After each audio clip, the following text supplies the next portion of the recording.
नमस्कार, the print में आपका स्वागत है। मैं अपूर्वा मंधानी, मेरे साथ है हमारे नेशनल सिक्योरिटी एडिटर प्रवीण स्वामी और हम दोनों आपके सामने एक बार फिर ये शो लेकर हाजिर हैं जिसका नाम है संकट, सुरक्षा और स्वामी। इस शो पर आपको एक बार याद दिला दूं, काफ़ी समय हुआ है याद दिलाते हुए। इस शो पर आप हमें अपने सवाल भेजते हैं, देश और दुनिया से जुड़ी, सुरक्षा से जुड़ी सवाल भेजते हैं और हम आपके सवालों पर चर्चा करते हैं। प्रवीण आपके सवालों का जवाब देते हैं। आज का जो मुद्दा हम डिस्कस करने वाले हैं वो है कि मुस्लिम देश स्वीडन से आखिर क्यों नाराज़ हैं। इस पर आपने हमें ढेर सारे सवाल भेजे हैं, लेकिन दर्शकों के सवाल पूछने से पहले मैं प्रवीण आपकी तरफ एक बार फिर रुख करना चाहूँगी कि आप अगर हमारे दर्शकों को बता पाएँ कि आखिर वहाँ चल क्या रहा है और वो क्यों नाराज़ हैं। अपूर्वा, कुछ दिन पहले स्वीडन में एक इराकी रेफ्यूजी जो अपने आप को नास्तिक एक्टिविस्ट कहता है, उसने कुरान की कॉपी को फाड़ दी और ज़मीन पे गिराई जी। इस पे नेचुरली बहुत वहाँ मुस्लिम्स को दिक्कत हुई और दुनिया भर पे ये एक इशू बन गया। स्वीडन में एब्सोल्यूट फ्रीडम ऑफ स्पीच है, तो चाहे आप कुरान जलाना चाहें या भगवद गीता जलाना चाहें या बाइबल चलाना चाहें, पुलिस का एक परमिट लेना है कि इस इलाके में आप अपना जो भी जुलूस प्रदर्शन जो कुछ भी करना चाहते हो वो करोगे। और जब तक आप किसी को धमकाएं ना, जान की धमकी ना दें या कोई हत्या की बात ना करें या हिंसा की बात ना करें, तो आपको हक है। वहाँ कोई होली बुक्स का स्पेशल प्रोटेक्शन नहीं है, वो उसी दर्जा दिया जाता है जो किसी और किताब को दिया जाए। अब इस पे बहुत सारी राय हो सकती है लोगों की कि क्या किताब फाड़ने से ये बच्चों के बचपना है, कोई बचपनों का टेंट्रम है, कि ये सीरियस पॉलिटिकल जेस्चर है। इस पे अलग विवाद कर सकते हैं जी। लेकिन कई इस्लामिक देशों में इस पे बहुत बड़ा इशू बन गया। टर्की ने ये कहा कि वो स्वीडन को नेटो का मेंबर नहीं बनने देगा। पाकिस्तान में जुमे के दिन प्राइम मिनिस्टर शहबाज शरीफ एक प्रोटेस्ट लीड किए। कई देशों में, इराक में लोगों ने स्वीडन की एम्बेसी स्टॉर्म की और ऑक्यूपाई कर लिया। तो कई इस्लामिक देशों में बहुत स्ट्रॉन्ग रिएक्शन रहा है। जैसे कि हमारे दर्शकों को पता होगा, पहले भी ये ब्लेस्फेमी इश्यू पे बीच बीच में विवाद उठे हैं। यूएसए में एक किस्सा था जहां एक पास्टर ने कुरान की कॉपी जला दी थी। स्वीडन में ही हर साल लगभग कोई ना कोई ऐसे अब इंसिडेंट हुआ है। और इसके बैकलैश भी बहुत रहे हैं। फ्रांस में टेररिस्ट अटैक हुए थे, एक टीचर की हत्या हो गई थी। पाकिस्तान में ऐसे कई ब्लास्फेमी किलिंग्स के इंसिडेंट रहे हैं। तो ये बहुत एक इंटरनेशनल अब मुद्दा बन गया है जी। और उम्मीद यही रख सकते हैं कि कम से कम इस पे, जैसे स्वीडन में ये जिस इराकी ने किया वो एक रिलीजियस कॉन्ग्रीगेशन के सामने किया, लेकिन पुलिस ने दोनों पक्षों में अमन रखा और लोग अपना काम देखते रहे। वैसे हमें उम्मीद रखनी होगी कि दुनिया में भी लोग समझेंगे कि ठीक है, हर एक का अपना, चाहे हम किसी को अपोज करें, हिंसा की ज़रूरत नहीं है। चलिए, इसी के साथ सबसे पहला सवाल लूँगी आदित्य का, जो कि हमारे मेंबर हैं। हम सभी अब तक उनको जानते हैं। जो आदित्य पूछ रहे हैं कि क्या आपको लगता है कि नेतृत्व परिवर्तन के कारण इटली और स्वीडन जैसे देश मुस्लिम कट्टरवाद की ओर बढ़ रहे हैं? इसका आने वाले वर्षों में एशिया और मिडिल ईस्ट के साथ यूरोप के संबंधों पर क्या असर पड़ेगा? एक और सवाल है, पूछ रहे क्या इसका असर नेटो, G20 जैसे संगठनों के अस्तित्व पर भी पड़ेगा, जहां कुछ यूरोपीय देशों के साथ टर्की जैसे मुस्लिम देश भी सदस्य हैं? तो बहुत अच्छे सवाल है आपके Aditya ji, thank you again programme पे आने के लिए। तो पहला पार्ट है कि इमिग्रेशन तो यूरोप में बहुत बड़ा मुद्दा बन ही गया है। इटली में जो बोट पे लोग लगातार आए जा रहे हैं, इटली के बीचों पे आ रहे हैं, उसके वजह far right prime minister Giorgia Meloni elect हुई। स्वीडन में, नॉर्वेजियन कंट्रीज़ में जो हमेशा अपने आप को लिबरल समझे हैं, इमिग्रेशन के वजह बहुत मुद्दा बन गया। और अभी फ्रांस में भी हमने देखा है कि दंगे हो गए। इसमें लेकिन कॉम्प्लेक्सिटी और नुआंस बहुत है। जैसे फ्रांस में जो दंगे हुए हैं वो उन लोगों के बच्चे कर रहे हैं जो रीसेंट इमिग्रेंट्स नहीं हैं, लेकिन 2 कभी कभी 3 पीढ़ियों से फ्रांस में बस रहे हैं। वो लड़के ज़्यादातर अरबी जानते भी नहीं हैं, जबकि वो मिडल ईस्टर्न इमिग्रेंट फैमिलीज़ के कहलाते हैं, ज़्यादातर वो वहाँ की ज़बानें नहीं जानते और वहाँ मुद्दा ज़्यादा एम्प्लॉयमेंट से जुड़ा हुआ है। तो जब इमिग्रेंट्स पहले पहले फ्रांस में आए थे तो पेरिस जैसे बड़े शहरों के बाहर वो बसाए गए और आज की तारीख वो सबर्बन एरियाज़ में एम्प्लॉयमेंट, एजुकेशन, इन सब के बहुत मसले हैं। और जहाँ तक आपने वीडियो में देखा होगा तो इस्लाम का कोई चर्चा वो लड़के कर नहीं रहे थे, लूटपाट में ज़्यादा लगे हुए थे या आर्थिक मुद्दों पे बात कर रहे थे या पुलिस के साथ, उनके साथ जो झगड़े थे पुलिस वायलेंस के, उन पे उनका मुद्दा बना हुआ था। इटली, ग्रीस और नदर्न यूरोप में जो इमिग्रेंट्स आए हैं वो रिलेटिवली रिसेंट यूरोपियन, और अब जर्मनी में भी बहुत बड़ा मुद्दा बन गया है।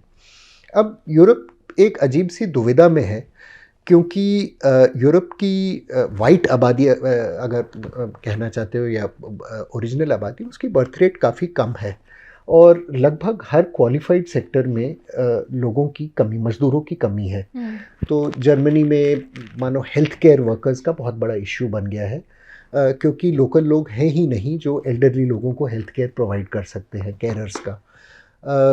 कई और मुल्कों में प्लम्बर्स, कारपेंटर्स, कंस्ट्रक्शन वर्कर्स, इन सब एरियाज़ में बहुत शॉर्टेज है। इनफैक्ट जर्मनी में इतना बड़ा अब इमिग्रेशन मुद्दा बन गया है, लेकिन आप देखेंगे कि एड्स निकाले जा रहे हैं क्योंकि वो सब सहारन अफ्रीका से वर्कर्स बड़े पैमाने में लाना चाहते हैं जी। हंगरी, जो जहाँ एक राइट विंग गवर्नमेंट है जिसने बहुत ही एंटी इमिग्रेंट कटर स्टैंड लिया है, वो बेंगलोर में एड्स दे रहा है क्योंकि वो ट्रक ड्राइवर्स की उनको कमी पड़ गई है, तो वो इंडिया के ट्रक ड्राइवर्स वहाँ ले जाने की कोशिश कर रहे हैं। तो एक हाथ पे पब्लिक बहुत नाराज़ है, एक कल्चरल शॉक होता है, अचानक बहुत सारे लोग बाहर से आ जाए जिनके रहन सहन का तरीका बहुत अलग है, लेकिन उन इमिग्रेंट्स के बिना गुजारा भी नहीं है क्योंकि वर्कर्स नहीं हैं।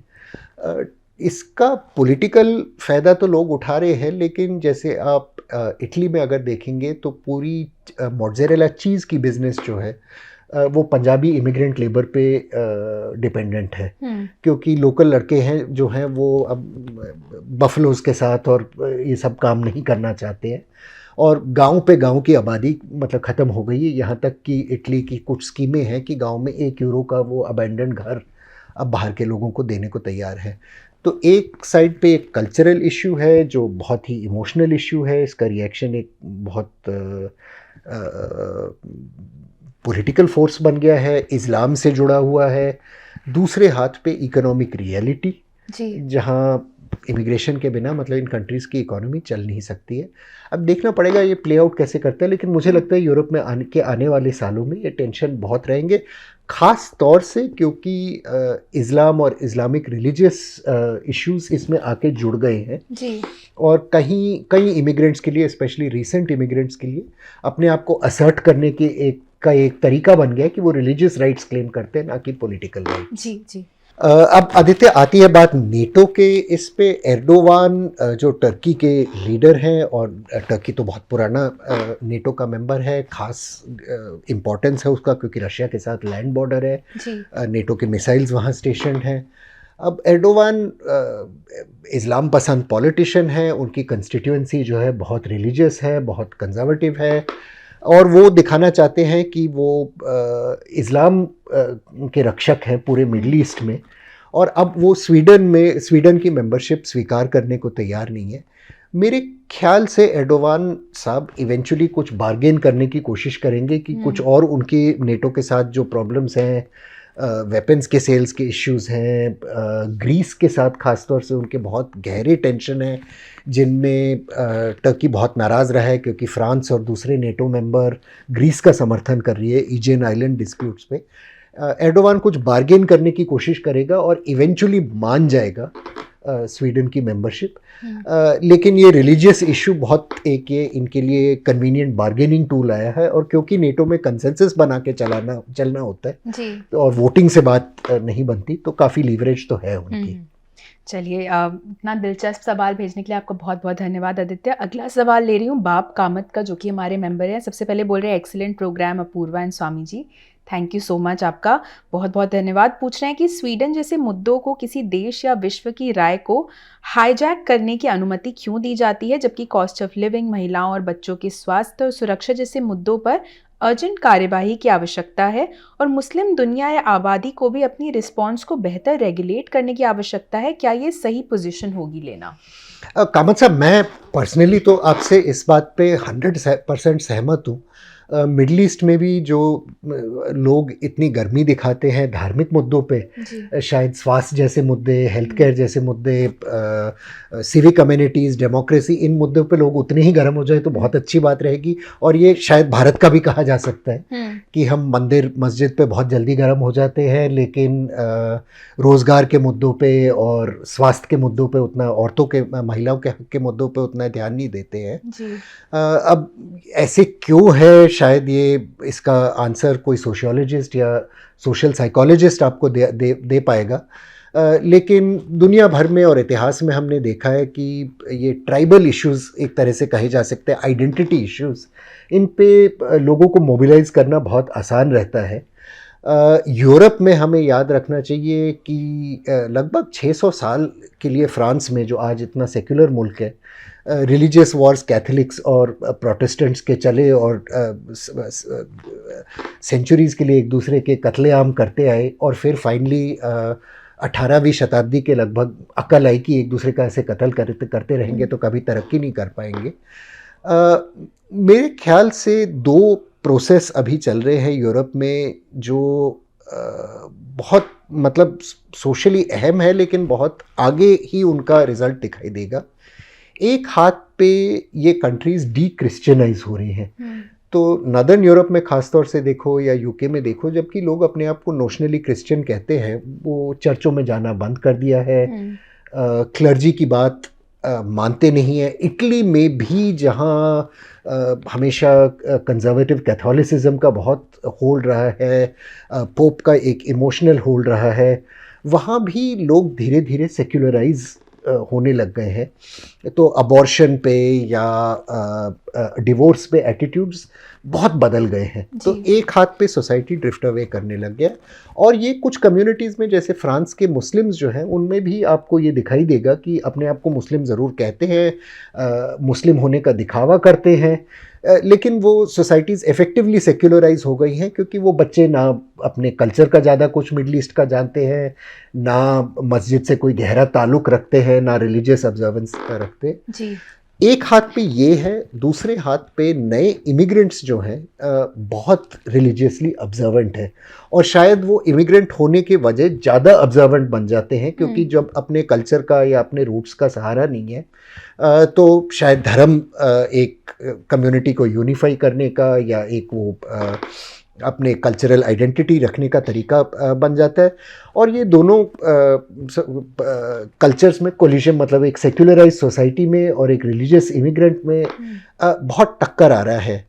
एक तरह से देखें तो ये सिर्फ इस्लाम का प्रॉब्लम नहीं है। अभी पिछले दिनों से इतना विवाद रहा है खालिस्तान के मुद्दे पे, तो वो भी उसमें दिखता है सिखों की रिलीजियस फीलिंग्स बहुत आगे आई हैं। कुछ हिंदू कम्युनिटीज़ में, जबकि इसकी चर्चा इतनी नहीं होती क्योंकि वायलेंस नहीं हुई है, लेकिन धार्मिकता शायद आपको बाहर के हिंदू में ज़्यादा मिलेगी यहाँ के कंपैरिजन में। तो ये दोनों फोर्सेस का टेंशन बहुत ज़्यादा चल रहा है, और अब देखना पड़ेगा इवेंचुअली क्या ये इमिग्रेंट्स धीरे धीरे, जैसे पहले कम्युनिटीज़ के साथ हुआ, इनके बच्चे सेक्युलराइज हो जाते हैं, या कुछ पॉकेट्स रिलीजियस सेंटिमेंट के रहते हैं जहाँ टेंशन पैदा होते रहेगा, और जैसे कि यूके में हुआ था, कॉन्फ्लिक्ट भी पैदा हो जा सकते हैं जो फिर दशकों के लिए चलते हैं। जी, इसी से जुड़ा अगला सवाल संकल्प का आ रहा है, जो कि हमारे मेंबर है, पूछ रहे हैं कि थोड़ा लंबा सवाल है। पूछ रहे हैं, शिक्षा को अक्सर कट्टरपंथ के काउंटर के रूप में सुझाया जाता है। एक सर्जन और एक सिविल इंजीनियर ने अलकायदा का नेतृत्व किया है और आईसिस में ग्लोबल रिक्रूट्स हैं। अधिकांश इस्लामी देश या तो बॉन्जाई डेमोक्रेसीज, डिक्टेटरशिप्स, मोनार्कीज या हाइब्रिड्स हैं। क्या ये समाज स्वतंत्र सोच और टॉलरेंस पर रोक लगाते हैं? क्योंकि पावर शेयरिंग अग्रीमेंट्स के लिए धर्म एक आवश्यक उपकरण है। दुनिया लीबिया या अरब स्प्रिंग का रिपीट नहीं चाहती है, लेकिन क्या वैश्विक शक्तियों ने बहुत पहले ही पैनिक बटन दबाकर और इन आंदोलनों को स्वाभाविक रूप से विकसित नहीं होने देकर गलती की? वो बोल रहे हैं, मैं अरब स्प्रिंग के बाद के लोकतंत्रों की बात कर रहा हूँ जिसमें मुस्लिम ब्रदरहुड ने सत्ता पर कब्जा कर लिया। लोकतंत्र परफेक्ट नहीं है, लेकिन लोगों को गलतियाँ करने और उनसे सीखने का अधिकार है। संकल्प, आपके सवाल में मुझे भी काफ़ी कुछ सोचने को मिला है। इंटरेस्टिंग पॉइंट है। पहले मैं ये कहूँगा, ये जो आपने कहा कि शिक्षा कट्टरपन का दुश्मन माना जाता है, तोड़ माना जाता है, बहुत सारी इंटरेस्टिंग स्टडीज़ हैं कि अलकायदा में या जिहाद पसंद ग्रुपों में सबसे बड़ा सिग्निफायर एजुकेशन नहीं था, बट एक पर्टिकुलर काइंड ऑफ एजुकेशन था। अच्छा। जो ओवर रिप्रेजेंटेशन सबसे बड़ा एक ग्रुप है ये फंडामेंटलिस्ट ग्रुप्स में, इंजीनियर्स का था। तो आई थिंक अलकायदा में 70% से ज़्यादा जो पढ़े लिखे मेंबर थे वो ओरिजिनल जो उनके मेंबर्स थे इंजीनियरिंग बैकग्राउंड्स के थे। इसकी आप नेट पे देखोगे तो इस पे बहुत सारे विवाद और अलग अलग थीसिस रहे हैं। एक ये थीसिस रहा कि ये तो सिर्फ एक डेटा का आर्टिफैक्ट है, क्योंकि उस जनरेशन के लोग अपने लड़कों को मिडल ईस्ट में जो पहला जनरेशन पढ़ लिख रहा था वो चाहते थे कि बच्चे इंजीनियरिंग में जाएं। तो नेचुरली क्योंकि बहुत सारे लोग इंजीनियरिंग और जुड़े सब्जेक्ट्स में जा रहे थे, वो टेररिस्ट भी ओवर रिप्रेजेंट हुए। दूसरी थीसिस है कि इंजीनियर्स दुनिया को बहुत ब्लैक एंड वाइट टर्म्स में देखते हैं। वो समझते हैं कि हर प्रॉब्लम का एक सल्यूशन होना चाहिए, और उससे एक फंडामेंटलिस्ट या कटर थॉट इंकरेज होता है।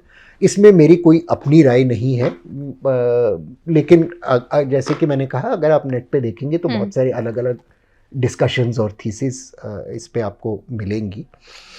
जहाँ तक बड़ा मुद्दा है, कभी कभी मुझे लगता है ये लफ्ज़ जो हम यूज़ करते हैं, रिलीजियस फंडामेंटलिज्म या धार्मिक कट्टरपन, ये हमें एक गलत समझ देता है प्रॉब्लम का। क्योंकि इश्यू ये नहीं है कि लोग अपने धर्म में बहुत विश्वास रखते हैं या जज्बातों में बह जाते हैं इसलिए वो कट्टरपंथी बनते हैं। 9/11 के कुछ ही दिन पहले हमें इन्वेस्टिगेशन से ही पता है कि 9/11 के जो हाईजैकर थे उनमें से कई लोग प्रोस्टिट्यूट्स के साथ कुछ कुछ हरकतें कर रहे थे, शराब पी रहे थे। वो अपने पर्सनल लाइफ में कोई बहुत ज़्यादा मजहबी या ऑब्जर्वेंट नहीं थे। तो कंजर्वेटिज्म और कट्टरपन शायद दो अलग चीज़ें हैं। जो मुस्लिम ब्रदरहुड की आप जिक्र कर रहे हो, उसका इंस्पिरेशन 1920s में जब लगभग 100 साल पहले ये सारे मूवमेंट्स उठने लगे, तो ये रिवाइवलिस्ट मूवमेंट पॉलिटिकल मूवमेंट्स थे।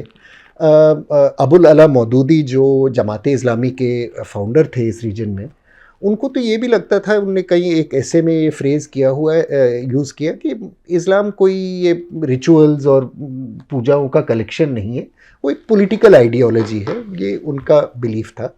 और सैयद कुतुब जो मुस्लिम ब्रदरहुड के फाउंडर थे और फिर उस ट्रेडिशन से अलकायदा और अलग कट्टरपंथी ग्रुप लगे, उनको भी फंडामेंटली वो फॉलोअर थे मौदूदी साहब के। सारे एसेज कुतुब पढ़ते थे, बहुत ध्यान से स्टडी करते थे, तो उनको भी लगा कि ये फंडामेंटली पॉलिटिकल प्रॉब्लम है।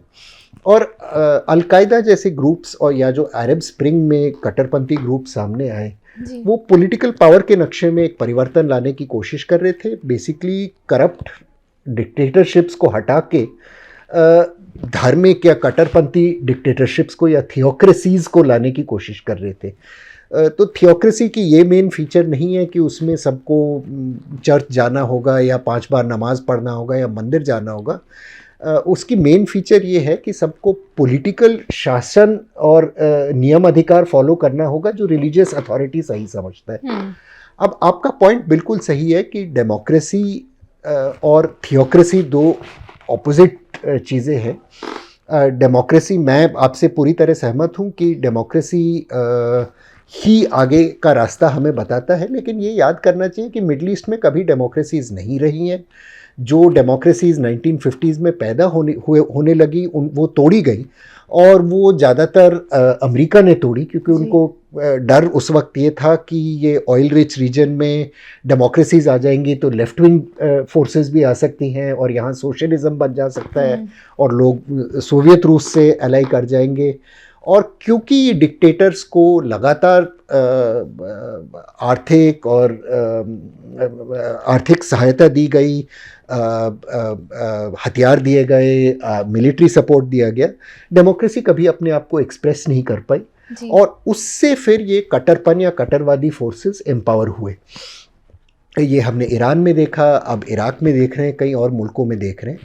तो मुझे लगता है कि अगर हम सीरियस हैं इस प्रॉब्लम को टैकल करने की तो आंसर भी डेमोक्रेसी है कि वेस्टर्न पावर्स को और बाकी मुल्कों को डेमोक्रेसी को टॉलरेट करना पड़ेगा। हाँ, कुछ जगह जैसे इजिप्ट में हो सकता है कट्टरवादी चुनाव जीते, सामने आए, लेकिन मैं कम से कम कॉन्फिडेंट हूँ कि वो लोग, अगर डेमोक्रेसी प्रोटेक्ट हो तो लोग समझ जाएंगे कि उनने गलती की है और धीरे धीरे पॉलिटिकल प्लूरैलिटी वहाँ पैदा होगी और उससे ये कट्टरपन धीरे धीरे ख़त्म होगा। इसका कोई शॉर्टकट नहीं है। अगला सवाल भी हमारे मेंबर का लूँगी। पूछ रहे हैं कि पहले फ्रांस और अब स्वीडन, क्या आपको लगता है कि मुस्लिम आबादी की इस तरह की घटनाएं आने वाले दिनों में अन्य देशों में और अधिक दिखने को मिलेगी? क्या आपको लगता है कि ऐसे मामलों का कारण नेटिव लोगों का गुस्सा है? इस पर आप काफ़ी बातचीत कर चुके हैं ऑलरेडी। पूछ रहे हैं कि गुस्सा है असाइलम समस्या पर, जो कि यूरोपीय देश जैसे फ्रांस, जर्मनी और यूके को भी काफ़ी झेलना पड़ रहा है। देखिए, यूरोप में लगातार इमिग्रेंट्स के लहर आए हैं और ये प्रॉब्लम टाइम टाइम पे उठे हैं। अब जिस वक्त हम आजकल इंडिया में ज़्यादा फ्रांस की या जर्मनी की बात कर रहे हैं, यूके में बहुत चर्चा चल रही है विंड रश जनरेशन की। तो इसी वक्त पहले इंडिपेंडेंस के बाद कैरिबियन से बहुत सारे लोग आए थे जी। और वो कैरिबियन इन्फ्लक्स के वजह बहुत टेंशन्स पैदा हो गए थे। आप अगर इंटरनेट पे देखेंगे तो कई जगह फ़ोटोज़ भी लगाई गई कि ब्लैक लोगों को लोग घर देने को नहीं थे। बहुत ऑफेंसिव से ये थे कि blacks and dogs not allowed. और अंत में जाके वहाँ फिर बहुत बड़े रेस के दंगे हो गए थे, जिसके बाद यूके में बहुत कोशिश की गई कि इक्वालिटी लॉज इंस्टीट्यूट करे गए थे, कमीशन ऑन रेशियल इक्वालिटी बन गया था। और आज जबकि रेसिज्म बेशक कुछ हिस्सों में है यूनाइटेड किंगडम में, लेकिन ब्लैक वर्सेस वाइट कोई ऐसे बहुत बड़े टेंशन नहीं है। धीरे धीरे समाज में एक पीस की स्थिति बन गई है। फ्रांस में भी जहां हम इतनी बात करते हैं कि सबर्ब्स में मुस्लिम्स और वाइट पॉपुलेशन का टेंशन है, ये कोई आमने सामने वाइट लोग और इमिग्रेंट्स नहीं आ रहे हैं। मतलब गुस्सा इमिग्रेंट कम्युनिटीज़ का, अगर इनको इमिग्रेंट कह सकते हैं क्योंकि मतलब दशकों पहले ये आए हैं, वो पुलिस पे उतर रहे हैं क्योंकि इन लड़कों को लग रहा है कि इनको पूरी इक्वालिटी या समता नहीं मिली है। ये मेरे ख्याल से क्योंकि यूरोप की पॉपुलेशन ग्रोथ कम है, क्योंकि उनको इमिग्रेंट्स की ज़रूरत रहेगी, ये प्रॉब्लम पीरियोडिकली आते रहेगी। पहले जर्मनी में टर्क्स के साथ आई थी, अब सीरियन इमिग्रेंट्स के साथ आई है, जबकि वो टर्किश पॉपुलेशन धीरे धीरे इंटीग्रेट हो गई है। फ्रांस में भी आपको दिखेगा कि बहुत सारे सेक्युलराइज्ड मुस्लिम हैं। उनके पोजीशंस ऑफ इन्फ्लुएंस में, मिनिस्ट्रीज़ में बहुत सारे लोग आपको दिखाई देंगे, इंक्लूडिंग विमेन जो कोई हिजाब नहीं पहनती हैं। मुस्लिम नाम आपको बहुत सारे अरब ओरिजिन के नाम मिलेंगे। तो जिन सोसाइटीज़ में इमिग्रेशन होगा उन सोसाइटीज़ में टेंशन भी आएंगी।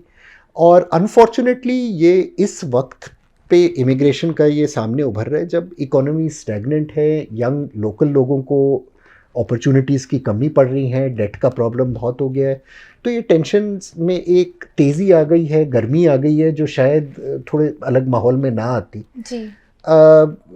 लेकिन मेरे ख्याल से यूरोपियन डेमोक्रेसी और यूरोपियन इंटीग्रेशन एक बहुत पावरफुल फोर्स है, इसे हमें अंडर एस्टिमेट नहीं करना चाहिए।